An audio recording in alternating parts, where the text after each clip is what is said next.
Tunakutana leo tukiwa tumetoka katika maadhimisho ya miaka 64 ya uhuru. Kwa hiyo kwanza niwapongeze wote kwa nchi yetu kutimiza miaka 64 ya uhuru.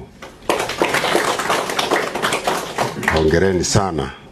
Lakini muhimu zaidi niwapongeze kwa jana nchi yetu kuvuka ikiwa shwari kwa amani kabisa na tumebaki salama. Huu ni ushindi wa Watanzania wote na ni jambo muhimu kwetu sisi na mustakabali wa nchi yetu. Yaliyotokea tarehe 29 kila mmoja aliona, na ni mambo ambayo yalitikisa kidogo sifa na haiba yetu kama nchi. Kwa hivyo waliokuwa wanahamasisha yatokee tena tarehe 9 na wito ambao serikali iliutoa na Watanzania wameupokea na wakautii ni jambo kubwa na muhimu, na kwa kweli nina kila sababu nikiwa msemaji mkuu wa serikali kuwashukuru na kuwapongeza sana Watanzania kwa kusimamia maslahi ya taifa, kwa kulinda nchi yao na kwa kuisikiliza serikali yao.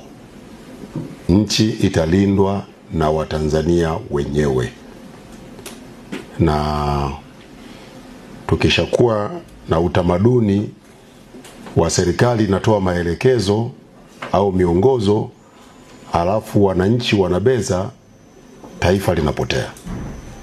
Kwa hivyo tulichokionyesha jana kama Watanzania ni kitu kikubwa, kitu muhimu sana, na tumeendelea kuidhihirishia dunia kwamba Tanzania ni nchi tulivu, ni kisiwa cha amani. Lakini pia tunashukuru pia vyombo vyetu vyote vya ulinzi na usalama kwa kazi kubwa viliofanya.